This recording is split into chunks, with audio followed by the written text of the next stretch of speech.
Ram Ram. पूर्वांचलनामा Bhojpuri channel में आप सबके स्वागत बा। हम हई शक्ति प्रकाश श्रीवास्तव और आप देख रहल बानी कार्यक्रम मतलब के बात।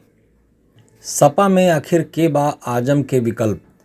समाजवादी पार्टी के बनले से लेके आज ले पार्टी में अगर कोनो मुस्लिम नेता के सबसे ढेर तवज्जो मिलल तो ऊ हमें मोहम्मद आजम खां। एहमे कोनो दो राय नइखे कि आजम भी एह तरह से जता देहन कि पार्टी अगर उनकरा पर भरोसा करत या तो उहो पूरा भरोसा पर खरा उतरे के हर संभव कोशिश कइलन। पार्टी भी अपने सियासत में इनकर मुस्लिम चेहरा के भरपूर फायदा उठौलस, लेकिन कहल जाला कि हर समय केहू के दिन एक जैसन ना ही रहेला। आजम खां और उनकरे परिवार के साथे भी आजकल कुछ ऐसने चलता। खासकर पिछले लोकसभा चुनाव के बाद से तो उनकरा घरे परिवार कुछ ढेरे परेशान हो गईल बा। एक बार फिर आजम के परिवार के कुल सदस्य एजुन जेल में बा लोग। ऊ आजम जवन कई बार विधायक, कई बार सांसद, कई बार प्रदेश सरकार में काबीना मंत्री रह चुकल बाने, उनकर आज ई दिन देखे का पड़ता। ऐसना में सबसे ढेर नुकसान उनके सियासत के हो रहल बा, जौन लगभग खात्मा के कगार पर आ गईल बा।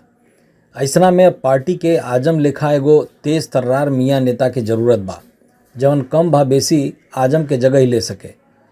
एजुन पार्टी सुप्रीमो अखिलेश यादव पूरे दम खम के साथ ऐसना नेता के खोज रहल बान। काहे से कि लोकसभा चुनाव भी नगीचे आ रहल बा। ऐसना में पार्टी में सवाल मुड़ी उठावे लागल बा कि आखिर आजम के बाद के। तो अल्पसंख्यकन के हिमायती बने वाली पार्टी के लगे अल्पसंख्यक नेता तो एगो दमदार होके ही चाहिए, जैसे लोकसभा चुनाव में पार्टी के आपन सियासी समीकरण सधला में आसानी होखे। अबहीं ले पार्टी में आजम ही एगो ऐसा नेता रहने जे पार्टी या पार्टी से बाहर भी मंचन पर मजबूती से अल्पसंख्यकन के बात रखत रहने।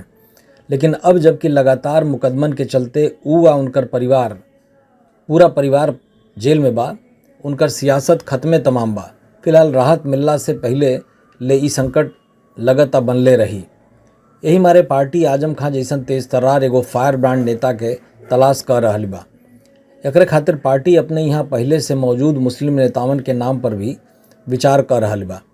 नेता चुनले में पार्टी यहाँ इहो ध्यान रखत बा कि नेता ऐसन होखे जौन पार्टी के वफादार भी होखे। चूँकि अगले साल के शुरुआत में लोकसभा के चुनाव होखे के बा और party supremo Akhilesh Yadav PDA यानी पिछड़ा, दलित और अल्पसंख्यकों के भरोसे सियासी जंग जीते के ऐलान कैले हमें। ऐसना में पार्टी के हर हाल में ऐसन एगो नेता के चुनाव लोकसभा चुनाव के पहले ही कर ले। काहे कि फिलहाल पार्टी में जौन बड़का मुस्लिम चेहरा लौकत बा लोग, वहमें संभल के सांसद शफीकुर रहमान बर्फ, मुरादाबाद के सांसद डॉक्टर एसटी हसन, राज्यसभा सांसद जावेद अली, मुरादाबाद के कांठ विधानसभा से विधायक कमाल अख्तर जैसन कुछ लोग ऐसन बा जे पर पार्टी विचार कर सकेले। एहमे संभल के सांसद बर्फ एगो ऐसन नेता बाने जिनकरा लगे आजम खां जैसन लंबा सियासी तजुर्बा बा। उनके एक बार आजम के विकल्प के तौर पर पार्टी आजमा सकेले, लेकिन इनकरे दावेदारी में सबसे बड़ा रोड़ा इनकर अधिका उम्र बना था। मुरादाबाद के सांसद डॉक्टर एसटी हसन के भी दावेदारी ढेर मजबूत बा, कहे से कि वो संसद में पार्टी के संसदीय दल के नेता भी हमें।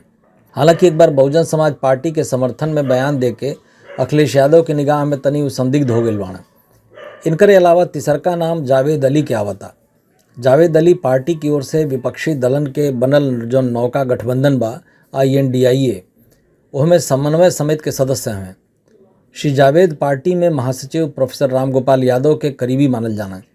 एक अलावा मुरादाबाद जिले के कांठ विधानसभा क्षेत्र के पार्टी विधायक कमाल अख्तर के भी दावेदारी पुख्ता मानल जा रहा बा। कैसे कि कमाल अख्तर पार्टी सुप्रीमो अखिलेश यादव के काफ़ी करीबी लोगन में मानल जाना। पार्टी के बहुत जल्दी यह नामन में से कोनो नाम पर मुहर लगावे के पड़ी, कहे से कि लोकसभा चुनाव के देखते वह नेता के प्रमोट भी करे पड़ी, जैसे ओकर पूरा फायदा चुनाव में उठावल जा सके। आज एक कार्यक्रम में बस इतना ही। फिर यही समय यही चैनल पर मुलाकात हुई। तब तक खातिर नमस्कार।